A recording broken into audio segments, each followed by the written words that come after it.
Hello friends, welcome to Kunjal's kitchen. આજે આપણે મમરાની Chinese ભેળ બનાવીશું, જે એકદમ ઇન્સ્ટન્ટ બને છે અને નૂડલ્સને આપણે તળ્યા વગર જ બનાવીશું. તો એકદમ ટેસ્ટી અને નાના મોટા બધાને ભાવે તેવી આ ભેળ ઘરે ટ્રાય કરજો. અને જો મારી રેસિપીઓ ગમતી હોય તો ચેનલને સબસ્ક્રાઈબ કરજો. તો મમરાની ચાઇનીઝ ભેળ બનાવવા માટે અહીં મેં 3 કપ મમરા લીધા છે. આ સાદા જ મમરા લીધા છે, જે આપણે રેગ્યુલર યુઝ કરતા હોઈએ એ. અહીંયા આપણે કોલ્હાપુરી મમરાનો યુઝ નથી કરવાનો. હવે આપણે મમરામાં 2 ગ્લાસ જેટલું પાણી નાખીશું અને મમરાને પ્રોપર ધોઈ લેવાના છે. તો આવું કરવાથી મમરા સરસ સાફ પણ થઈ જશે અને સરસ પલળી પણ જશે. અને એ પછી તેને આ રીતે કોઈ પણ ચાળણીમાં કાઢી લઈશું, જેથી તેનું વધારાનું પાણી નીતરી જાય. અને 3 કપ મમરાને તમે પલાળશો એટલે એ 2 કપ જેટલા થઈ જશે. હવે અહીં મેં 1 કપ ઇન્સ્ટન્ટ નૂડલ્સ લીધા છે, જે નોર્મલી બધા યુઝ કરતા હોય એ જ નૂડલ્સ છે.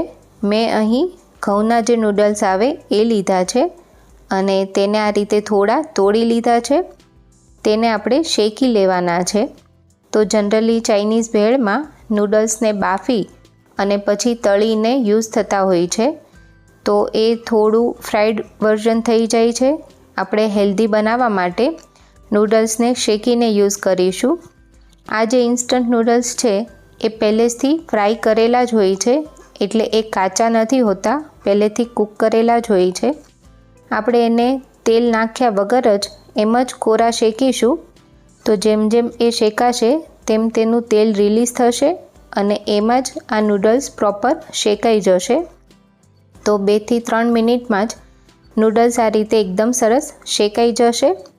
અને શેકાયા પછી નૂડલ્સ થોડા ઠંડા થશે એટલે એકદમ સરસ ક્રિસ્પી થઈ જશે. હવે આપણે એ જ પેનમાં 1 મોટી ચમચી તેલ લઈશું.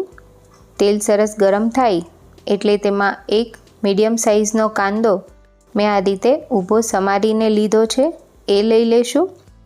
અને તેની સાથે જ 1 ચમચી આદુ મરચાં અને લસણની પેસ્ટ લઈશું. અને સાથે જ 1 ચમચી જેટલી કોથમીરની જે દાંડલીનો ભાગ આવે એ મેં લીધો છે. આનાથી ફ્લેવર એકદમ સરસ આવે છે, તો આ ચોક્કસથી લેજો.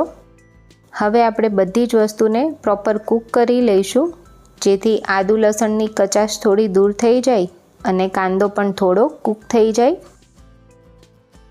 એ પછી તેમાં 1 મીડિયમ સાઇઝના ગાજરને મેં આ રીતે પાતળું સમારી લીધું છે. અને સાથે જ 1 મીડિયમ સાઇઝનું કેપ્સિકમ પણ આ રીતે લાંબુ અને પાતળું સમારીને લેવાનું છે. સાથે અડધો કપ કોબીજ લઈશું. અને આ જે બાકીની વધેલી કોબીજ છે એને આપણે લાસ્ટમાં યુઝ કરીશું. તો હવે બધા શાકભાજીને પણ પ્રોપર મિક્સ કરીશું અને કૂક કરી લેવાના છે. તો આપણે હાઈ ગેસની ફ્લેમ પર 2 થી 3 મિનિટ જેવા શાકભાજીને કૂક કરી લઈશું. શાકભાજી આપણે થોડા ક્રન્ચી જ રાખીશું. હવે તેમાં સ્વાદ પ્રમાણે મીઠું નાખીશું. આગળ આપણે 2-3 સોસ લેવાના છીએ, એટલે મીઠું એ પ્રમાણે થોડું ઓછું નાખવાનું છે. અને પ્રોપર મિક્સ કરીશું.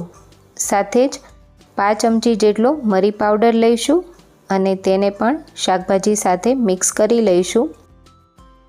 આ મમરાની ચાઇનીઝ ભેળને તમે સાંજના નાસ્તામાં કે પછી હળવા ડિનર તરીકે પણ લઈ શકો છો.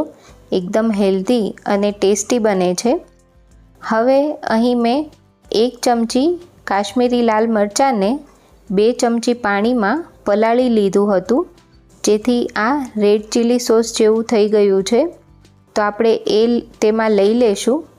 અને જો આની જગ્યાએ તમારી પાસે રેડ ચીલી સોસ અવેલેબલ હોય તો તમે એ પણ લઈ શકો છો.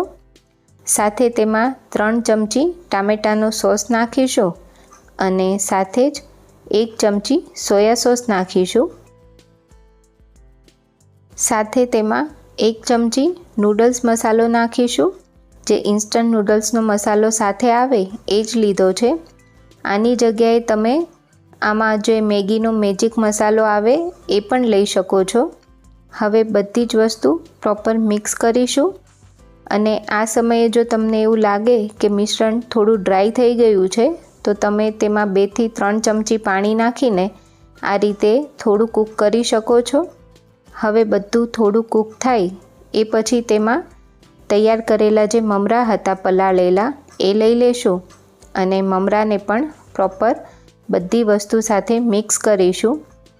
તો મમરાને કંઈ વધારે કૂક કરવાની જરૂર નથી, એટલે 1 મિનિટ જેવું તેને કૂક કરીશું એટલે બધી ફ્લેવર મમરામાં પણ એકદમ સરસ રીતે ભળી જશે। એ પછી આ સ્ટેજ પર ટેસ્ટ કરી જોવાનું અને જો કેચઅપ કે સોયા સોસ નાખવાની જરૂર પડે તો એ થોડા વધારે નાખીને ટેસ્ટ એડજસ્ટ કરી લેવાનો। અને લાસ્ટમાં ગેસની ફ્લેમ બંધ કરીને જે શેકીને રાખેલા નૂડલ્સ હતા એ અને 2 ચમચી જે કોબીજ બચાવીને રાખી હતી એ મેં એડ કરી દીધી અને પ્રોપર બધું મિક્સ કરી લીધું। એ મારે શૂટ નથી થયું અને એ પછી તૈયાર કરેલી ગરમા ગરમ મમરાની ચાઇનીઝ ભેળને સર્વ કરીશું। તો ફ્રેન્ડ્સ, તમને જો મારી રેસીપી ગમતી હોય તો મને કમેન્ટમાં જણાવી ફ્રેન્ડ્સ અને ફેમિલી સાથે શેર કરજો।